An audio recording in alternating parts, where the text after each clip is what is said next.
मेरे प्यारे देशवासियों, नमस्कार। देश विदेश में रहने वाले सभी भारतीयों को स्वाधीनता दिवस की हार्दिक शुभकामनाएं। यह दिन हम सभी के लिए अत्यंत हर्ष और उल्लास का दिन है। इस वर्ष के स्वाधीनता दिवस का विशेष महत्व है क्योंकि इसी वर्ष से हम सब अपनी आज़ादी की 75वीं वर्षगांठ के उपलक्ष्य में आज़ादी का अमृत महोत्सव मना रहे हैं। इस ऐतिहासिक अवसर पर आप सभी को बहुत बहुत बधाई। स्वाधीनता दिवस हमारे लिए पराधीनता से मुक्ति का त्यौहार है। कई पीढ़ियों के ज्ञात और अज्ञात स्वतंत्रता सेनानियों के संघर्ष से हमारी आज़ादी का सपना साकार हुआ था। उन सभी ने त्याग व बलिदान के अनूठे उदाहरण प्रस्तुत किए। उनके शौर्य और पराक्रम के बल पर ही आज हम और आप आज़ादी की सांस ले रहे हैं। मैं उन सभी अमर सेनानियों की पावन स्मृति को श्रद्धापूर्वक नमन करता हूँ। अनेक देशों की तरह हमारे राष्ट्र को भी विदेशी हुकूमत के दौरान बहुत अन्याय और अत्याचार सहने पड़े, परंतु भारत की विशेषता यह थी कि गांधी जी के नेतृत्व में हमारा स्वाधीनता आंदोलन सत्य और अहिंसा के सिद्धांतों पर आधारित रहा। उन्होंने तथा अन्य सभी राष्ट्र नायकों ने भारत को औपनिवेशिक शासन से मुक्त करने का मार्ग तो दिखाया ही, साथ ही राष्ट्र के पुनर्निर्माण की रूपरेखा भी प्रस्तुत की। उन्होंने भारतीय जीवन मूल्यों और मानवीय गरिमा को पुनः स्थापित करने के लिए भी भरपूर प्रयास किए। अपने गणतंत्र की विगत 75 वर्षों की यात्रा पर जब हम नज़र डालते हैं तो हमें यह गर्व होता है कि हमने प्रगति पथ पर काफ़ी लंबी दूरी तय कर ली है। गांधी जी ने हमें यह सिखाया है कि गलत दिशा में तेज़ी से कदम बढ़ाने से अच्छा है कि सही दिशा में धीरे ही सही लेकिन सधे हुए कदमों से आगे बढ़ा जाए। अनेक परंपराओं से समृद्ध भारत के सबसे बड़े और जीवंत लोकतंत्र की अद्भुत सफलता को विश्व समुदाय सम्मान के साथ देखता है। प्यारे देशवासियों, हाल ही में संपन्न टोक्यो ओलंपिक में हमारे खिलाड़ियों ने अपने शानदार प्रदर्शन से देश का गौरव बढ़ाया है। भारत ने ओलंपिक खेलों में अपनी भागीदारी के 121 वर्षों में सबसे अधिक मेडल जीतने का इतिहास रचा है। हमारी बेटियों ने अनेक बाधाओं को पार करते हुए खेल के मैदानों में विश्व स्तर की उत्कृष्टता हासिल की है। खेल कूद के साथ साथ जीवन के हर क्षेत्र में महिलाओं की भागीदारी और सफलता में युगांतरकारी परिवर्तन हो रहे हैं। उच्च शिक्षण संस्थानों से लेकर सशस्त्र बलों तक, प्रयोगशालाओं से लेकर खेल के मैदानों तक हमारी बेटियां अपनी अलग पहचान बना रही हैं। बेटियों की इस सफलता में मुझे भविष्य के विकसित भारत की झलक दिखाई देती है। मैं हर माता पिता से आग्रह करता हूं कि वे ऐसी होनहार बेटियों के परिवारों से शिक्षा लें और अपनी बेटियों को भी आगे बढ़ने के अवसर प्रदान करें। पिछले साल की तरह महामारी के कारण इस वर्ष भी स्वतंत्रता दिवस समारोह बड़े पैमाने पर नहीं मनाए जा सकेंगे, लेकिन हम सबके हृदय में हरदम भरपूर उत्साह बना हुआ है। हालांकि महामारी की तीव्रता में कमी आई है, लेकिन कोरोना वायरस का प्रभाव अभी समाप्त नहीं हुआ है। इस वर्ष आई महामारी की दूसरी लहर के विनाशकारी प्रभाव से हम अभी तक उबर नहीं पाए हैं। पिछले वर्ष सभी लोगों के असाधारण प्रयासों के बल पर हम संक्रमण के प्रसार पर काबू पाने में सफल रहे थे। हमारे वैज्ञानिकों ने बहुत ही कम समय में वैक्सीन तैयार करने का कठिन काम संपन्न कर लिया। इसलिए इस वर्ष के आरंभ में हम सब विश्वास से भरे हुए थे, क्योंकि हमने इतिहास का सबसे बड़ा टीकाकरण अभियान शुरू कर दिया था। फिर भी कोरोना वायरस के नए रूपों और अन्य अप्रत्याशित कारणों के परिणाम स्वरूप हमें दूसरी लहर का भयावह प्रकोप झेलना पड़ा। मुझे इस बात का गहरा दुख है कि दूसरी लहर में बहुतेरे लोगों की प्राण रक्षा नहीं की जा सकी और बहुत से लोगों को भारी कष्ट सहने पड़े। यह अभूतपूर्व संकट का समय था। मैं पूरे देश की ओर से आप सभी पीड़ित परिवारों के दुख में बराबर का भागीदार हूँ। यह वायरस एक अदृश्य व शक्तिशाली शत्रु है जिसका विज्ञान द्वारा सराहनीय गति के साथ सामना किया जा रहा है। हमें इस बात का संतोष है कि इस महामारी में हमने जितने लोगों की जानें गंवाई हैं उससे अधिक लोगों की प्राण रक्षा कर सके हैं। एक बार फिर हम अपने सामूहिक संकल्प के बल पर ही दूसरी लहर में कमी देख पा रहे हैं। हर तरह के जोखिम उठाते हुए हमारे डॉक्टरों, नर्सों, स्वास्थ्यकर्मियों, प्रशासकों और अन्य कोरोना योद्धाओं के प्रयासों से कोरोना की दूसरी लहर पर काबू पाया जा रहा है। कोविड की दूसरी लहर से हमारी सार्वजनिक स्वास्थ्य सेवाओं के बुनियादी ढांचे पर बहुत दबाव पड़ा है। सच तो यह है कि विकसित अर्थव्यवस्थाओं समेत किसी भी देश का बुनियादी ढांचा इस विकराल संकट का सामना करने में समर्थ सिद्ध नहीं हुआ। हमने स्वास्थ्य व्यवस्था को मजबूत बनाने के लिए युद्ध स्तर पर प्रयास किए। देश के नेतृत्व ने इस चुनौती का डटकर सामना किया। केंद्र सरकार के प्रयासों के साथ साथ राज्य सरकारों, निजी क्षेत्र की स्वास्थ्य सुविधाओं, गैर सरकारी संगठनों तथा अन्य समूहों ने सक्रिय योगदान किया। इस असाधारण अभियान में कई देशों ने उदारता से अनिवार्य वस्तुएं उसी तरह साझा की जैसे भारत ने बहुत से देशों को दवाइयाँ, उपकरण और वैक्सीन उपलब्ध कराई थी। इस सहायता के लिए मैं विश्व समुदाय का आभार प्रकट करता हूँ। इन सभी प्रयासों के परिणाम स्वरूप काफ़ी हद तक सामान्य स्थिति बहाल हो गई है और अब हमारे अधिकांश देशवासी राहत की सांस ले रहे हैं। अब तक के अनुभव से यही सीख मिली है कि अभी हम सबको लगातार सावधानी बरतने की ज़रूरत है। इस समय वैक्सीन हम सबके लिए विज्ञान द्वारा सुलभ कराया गया सर्वोत्तम सुरक्षा कवच है।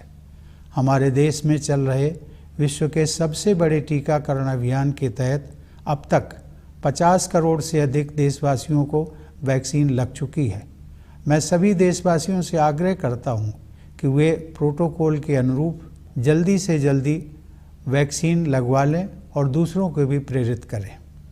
मेरे प्यारे देशवासियों, इस महामारी का प्रभाव अर्थव्यवस्था के लिए उतना ही विनाशकारी है जितना लोगों के स्वास्थ्य के लिए। सरकार गरीब और निम्न मध्यम वर्ग के लोगों के साथ साथ छोटे और मध्यम उद्योगों की समस्याओं के विषय में भी चिंतित रही है। सरकार उन मजदूरों और उद्यमियों की ज़रूरतों के प्रति भी संवेदनशील रही है जिन्हें लॉकडाउन और आवागमन पर प्रतिबंधों के कारण कठिनाइयों का सामना करना पड़ा है। उनकी ज़रूरतों को समझते हुए सरकार ने पिछले वर्ष उन्हें राहत प्रदान करने के लिए बहुत से कदम उठाए थे। इस वर्ष भी सरकार ने मई और जून में करीब 80 करोड़ लोगों को अनाज उपलब्ध कराया। अब यह सहायता दीपावली तक के लिए बढ़ा दी गई है। इसके अलावा कोविड से प्रभावित कुछ उद्यमों को प्रोत्साहन देने के लिए सरकार ने हाल ही में 6,28,000 करोड़ रुपए के प्रोत्साहन पैकेज की घोषणा की है। यह तथ्य विशेष रूप से संतोषजनक है कि चिकित्सा सुविधाओं के विस्तार के लिए एक वर्ष की अवधि में ही 23,220 करोड़ रुपए खर्च किए जा रहे हैं। मुझे इस बात की खुशी है कि सभी बाधाओं के बावजूद ग्रामीण क्षेत्रों में विशेष रूप से कृषि के क्षेत्र में बढ़ोतरी जारी रही है।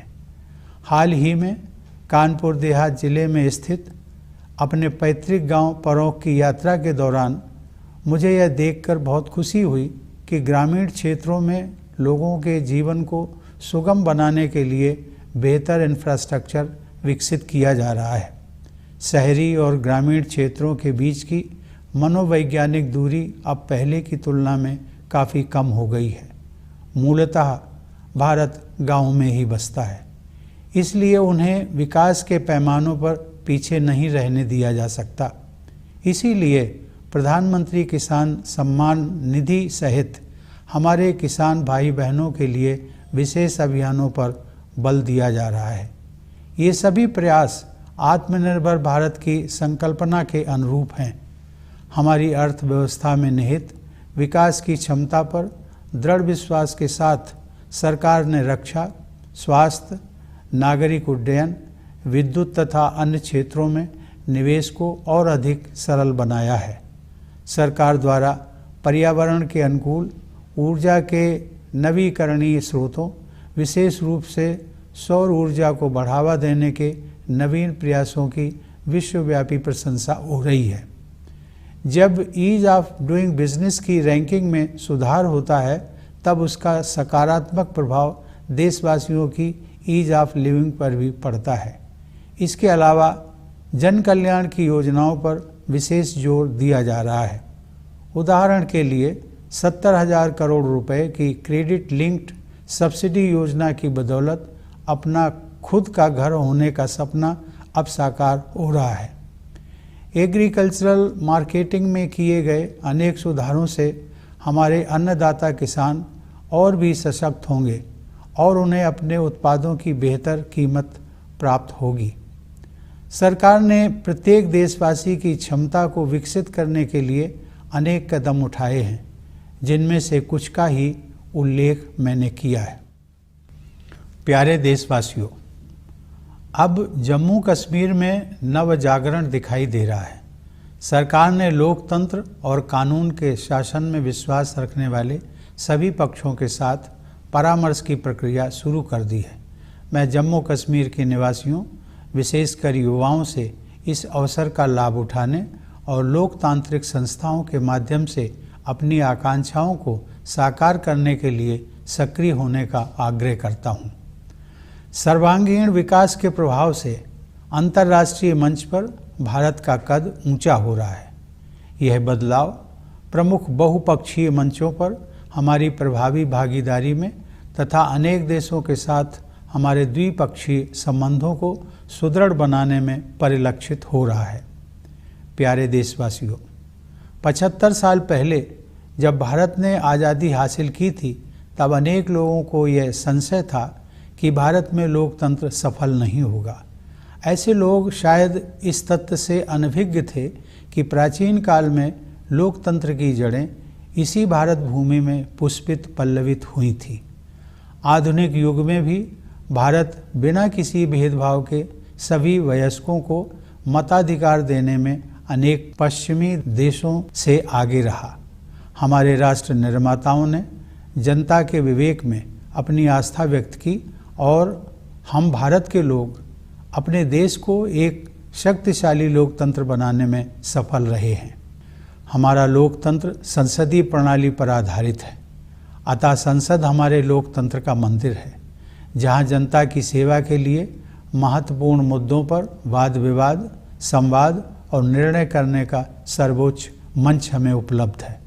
यह सभी देशवासियों के लिए बहुत गर्व की बात है कि हमारे लोकतंत्र का यह मंदिर निकट भविष्य में ही एक नए भवन में स्थापित होने जा रहा है।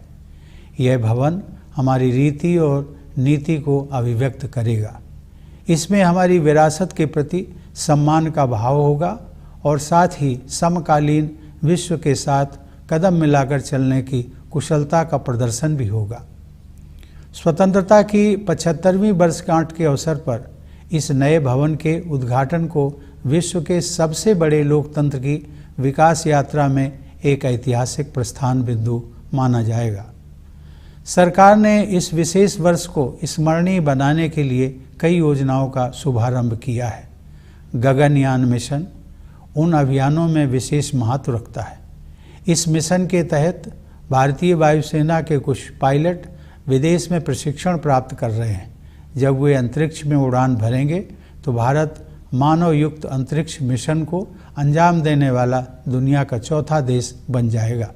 इस प्रकार हमारी आकांक्षाओं की उड़ान किसी प्रकार की सीमा में बंधने वाली नहीं है।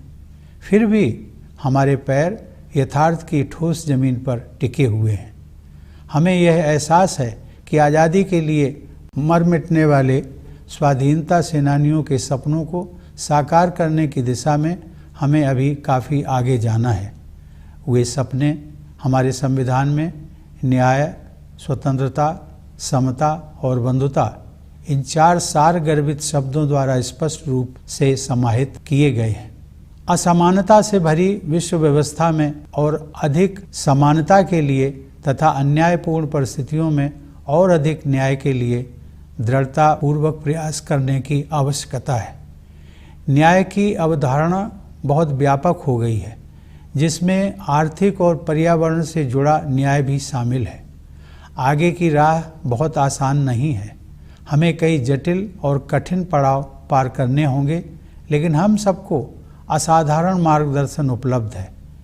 यह मार्गदर्शन विभिन्न स्रोतों से हमें मिलता है। सदियों पहले के ऋषि मुनियों से लेकर आधुनिक युग के संतों और राष्ट्र नायकों तक हमारे मार्गदर्शकों की अत्यंत समृद्ध परंपरा की शक्ति हमारे पास है। अनेकता में एकता की भावना के बल पर हम दृढ़ता से एक राष्ट्र के रूप में आगे बढ़ रहे हैं। विरासत में मिली हमारे पूर्वजों की जीवन दृष्टि इस सदी में न केवल हमारे लिए बल्कि पूरे विश्व के लिए सहायक सिद्ध होगी। आधुनिक औद्योगिक सभ्यता ने मानव जाति के सम्मुख गंभीर चुनौतियां खड़ी कर दी हैं।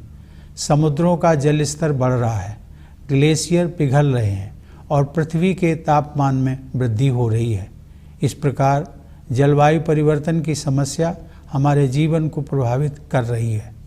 हमारे लिए गर्व की बात है कि भारत ने न केवल पेरिस जलवायु समझौते का पालन किया है, बल्कि जलवायु की रक्षा के लिए तय की गई प्रतिबद्धता से भी अधिक योगदान कर रहा है।